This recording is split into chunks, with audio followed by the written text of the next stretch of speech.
What's up, guys? I'm Mr. Normal, and we're about to watch some creepy and strange TikTok videos you probably shouldn't watch at night. With all that being said, if you wouldn't mind leaving a like on the video, so it's recommended to others, they muchly appreciate it. Thank you so much. Now, let's get into the video. No one wanted to stay in room 205, but when she went to see why, this happened. A woman named Tracy was working the night shift at a hotel, shaking in a few guests. When she asked them what room should she put them on, they tell her, "Please don't put me in room 205. anything but room 205. Confused since nothing should be wrong with that room, she asked them why. Like, really, what is it? Nobody can tell me nothing. So, After they refuse to tell her what's wrong with room 205, she checks them in and goes to see for herself. all right.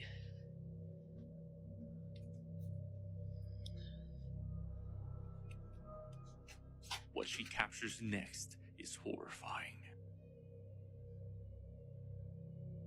Other than feeling a little chilly, nothing seems wrong in the room. But as she decides to turn off the lights, this happens. Oh, God. All right, no, I'm out. The voice of a woman is heard saying, Oh, God. "Hey," as Tracy had enough and runs out of there. Well, there's nothing like saying I don't want this room and they just give you that room. But if I heard that too, I would do exactly what she's doing. I'm running out of there too. And also getting a refund.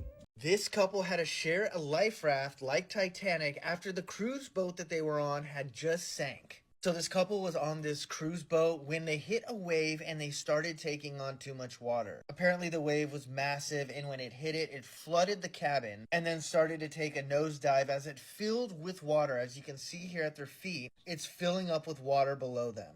This was an actual Titanic moment for the people on this boat. So as everybody grabbed life jackets and prepared for a sinking ship, the cabin began to fill, and we've seen other situations like this where when this happened, people have actually died in a situation like this. It was only 40 minutes after they had left one of the islands when they hit that wave, and thankfully everybody got off of the boat okay. Nobody was injured and there was no fatalities, but they were all just floating around in the water, just like in the Titanic or any other sinking ship. Now this couple had to share a life raft because there wasn't enough life rafts and people had to share. All these people probably feel pretty lucky, and they have one hell of a story to tell about their honeymoon. Dude, I am so glad everyone's okay. Oh, man. I'd be asking for a refund so quick. I tried to do a little bit of research on this. I couldn't find out how long they were sitting in the water, but I just hope it wasn't too long.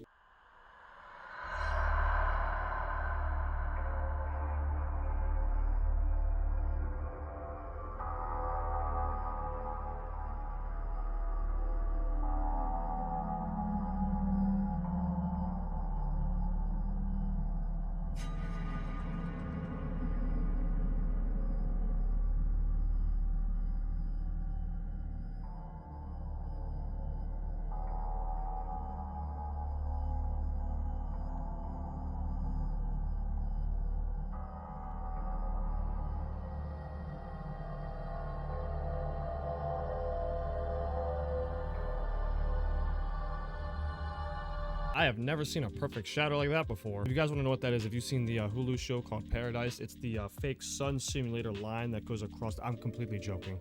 It's a contrail that's projecting a shadow from the sun above it. But hey, I'd be just like that person. If I saw that thing, I'd be like, what the heck is that too? Ba-da-ba-ba-ba. You know what time it is. Y'all still feeding this stuff to y'all's kids? Tell me how McDonald's serves 7 million burgers a day. That's 2.5 billion burgers a year. Let's do the math here. If there's only 1 billion cows in the world and 300 million of those are in India where they have laws where you can't kill them, they don't eat them, you know? I'm trying to do the math and the math just ain't mathing here. Where are they getting the cows from? Where are they getting their meat from? Something just don't make sense to me. I don't know. I know what does make sense though, the math. And if the math ain't mathin', we ain't eating it. That is strange. How are they producing that many burgers with that little bit of cow? I'm just saying it could be some other mystery meat if you know what I'm talking about. I'm just kidding.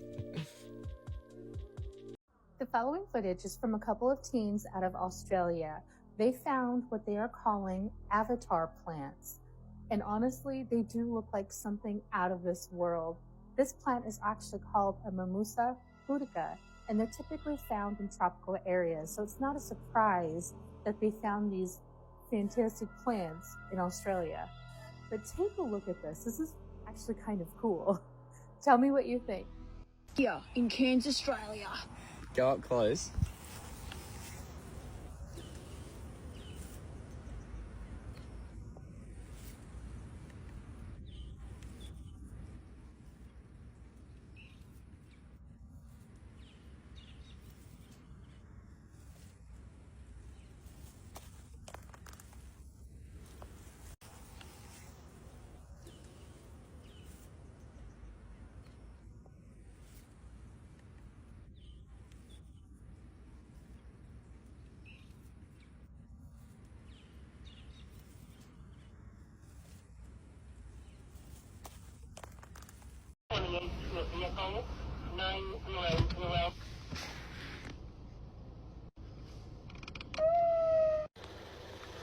Like somebody's in the car. I swear to God, I saw somebody in the car.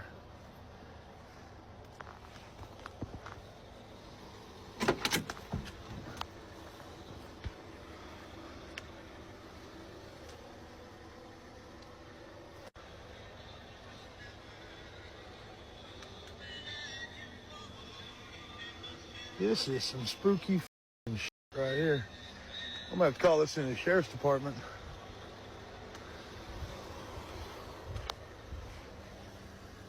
I don't hear the music no more. Like somebody's in the car. Like somebody's in the car.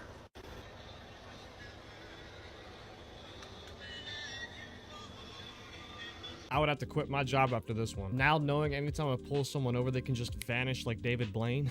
I was living in the jungle with this family in the Peruvian Amazon. And one day I see this boat coming and there's this gentleman perched on the front of it. Very rugged looking dude. He looked like what I would imagine a drug trafficker would look like. Oh, interesting. Of course, here I am, 19-year-old kid, dreadlocks at the time. And he's kind of laughing with his guys like, who is this? I said, what are you doing here, gringo? Who are you? He had with him those jugs, like with the netting around him, like pirate jug. He had one of those. He shoves it at me. And I'm thinking, oh, it's tequila, whatever. And I said, what is it? He said, look inside. So I looked inside the bottle and there were probably, I don't want to exaggerate, 3 to 5 dead poisonous snakes inside.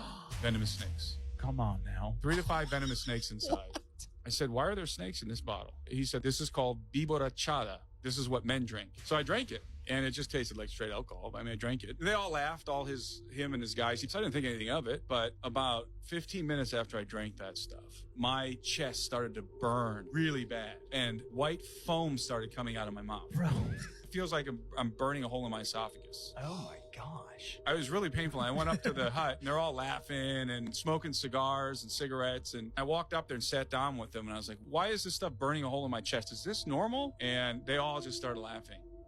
And he said, you probably got a little bit too much venom. I would reply back and be like, no, you handed me poison, sir. I don't care how well dressed a dude is standing on front of a boat like that. I'm not drinking no glass jar full of venomous snakes. I don't know. I could be wrong. You let me know. Is it delicious?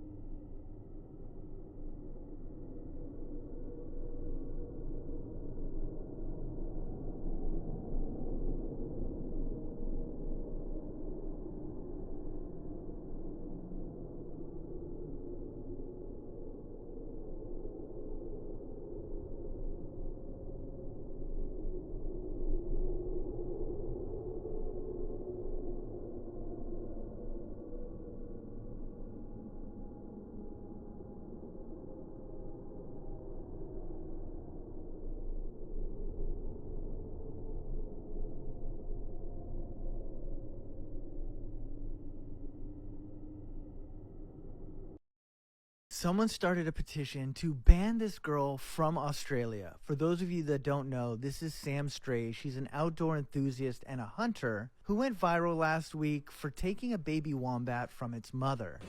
I got a baby wombat.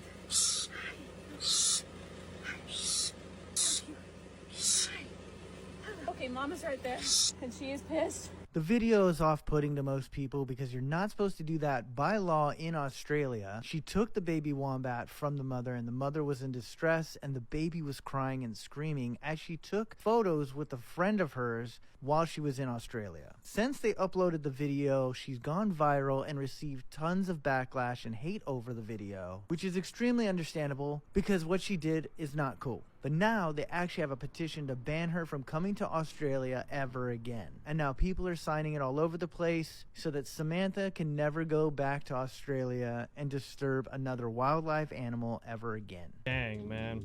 Well, that sucks. Bye. I'm sorry, but like, what are you doing? I understand the baby wombat might be cute, but you don't need to pick it up like it's a prop for your Instagram shoot.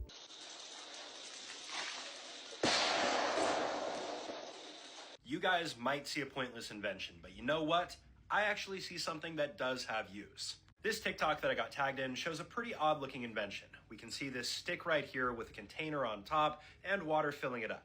And every time this container gets too full, the stick moves forward, dropping it, and when it returns to normal, it makes contact with this metal sheet and it makes a loud bang.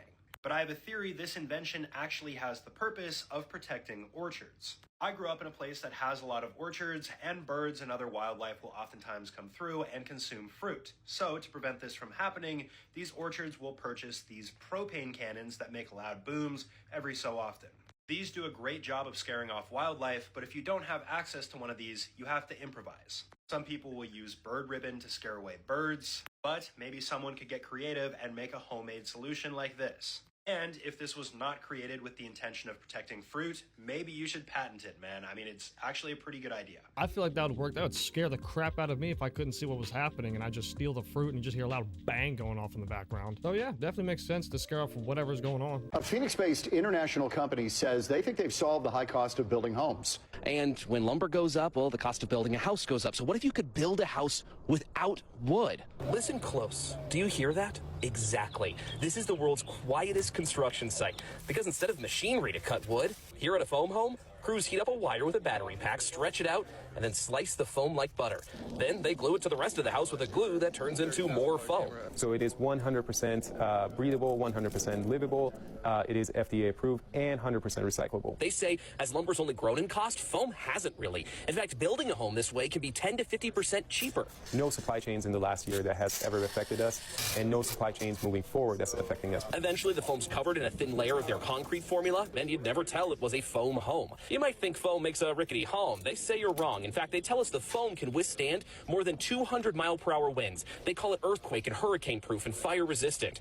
Amir says the home is essentially made out of insulation, so it's more than twice as energy efficient as a traditional wood structure. This is the only type of construction that makes sense moving forward, but it saves our world as well as being as the most eco-friendly product to build with. All you need is one Category 5 hurricane and that thing is done. I get that they're trying to be more energy efficient, but that doesn't seem too safe if you want me to be honest. But hey, you guys let me know. Would you live in this house? Check us out. This is a futuristic solar farm. But the crazy part is, those are not solar panels. They're actually giant mirrors reflecting the sunlight onto that tower. It's pretty wild. Each mirror is computerized and automatically shifts with the sun. And all that light is concentrated to hit the top of that tower. That's why it's glowing. But the tower doesn't work how you'd think, because it's not a giant solar panel storing the energy. It turns out the tower is actually full of salt. It's pretty crazy. When the light hits the tower, it heats the salt up to 1,000 degrees Fahrenheit, and this creates molten salt in liquid form. Now they use salt because it's the best common mineral in the world at storing heat as a liquid, and they can use that hot liquid to turn water into steam, spin a turbine, and create power. Now this is a big deal because it means the solar farm can create new power at night, even when the sun is down. It's possible that these could be the future of solar energy, all built without using a single solar panel. I'm on a walk. I've been seeing all these signs. I didn't look at the picture so good, but I just realized this mother looks like my dog. Sit. Hey, come here. Rufus. I just bought him 2 weeks ago, and his name is not Cut. Rufus, Cut.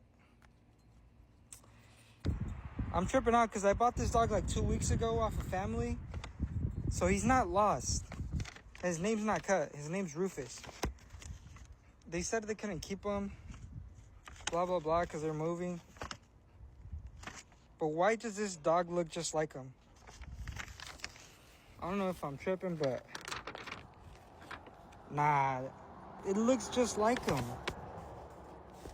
Look at this. I'm mad now because I literally just took like 10 signs down. Now people probably think I stole this dog because this lady's like, oh, you found the dog? I was like, no, this is my dog. And she just ran inside. She didn't run inside, but she went inside quickly. Like, for what? He's not lost. I don't think they look alike. I don't know. It kind of doesn't look that much like him now that I look at it. I don't think he stole a dog, but it is kind of weird when you said the name on the piece of paper, the dog started walking towards you. Other than that, I think someone's just messing with you.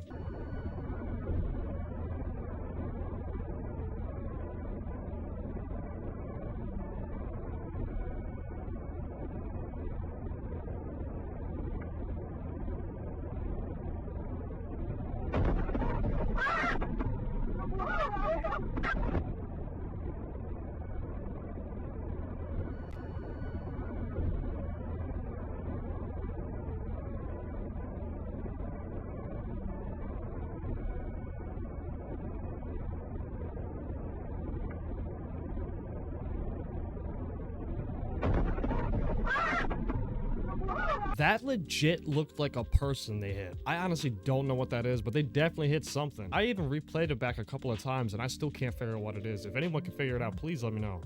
Remember last year when witnesses recorded that huge commercial airline that seemed to be frozen in the sky over San Francisco?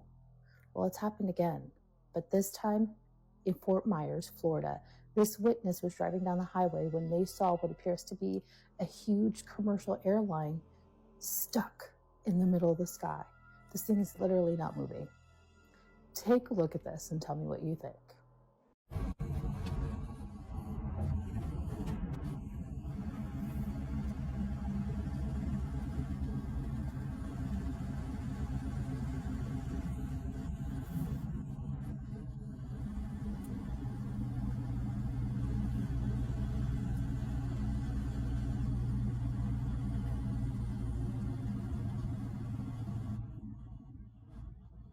It does look like it's frozen, but I want to say that's also probably because of the way the angle they're at kind of makes it look like they're frozen. Alright guys, that's the end of today's video. Thank you so much for sticking around and watching all the clips with me today. And if you enjoyed today's video, leave a like, comment, subscribe, and I'll catch you on the next one. Peace.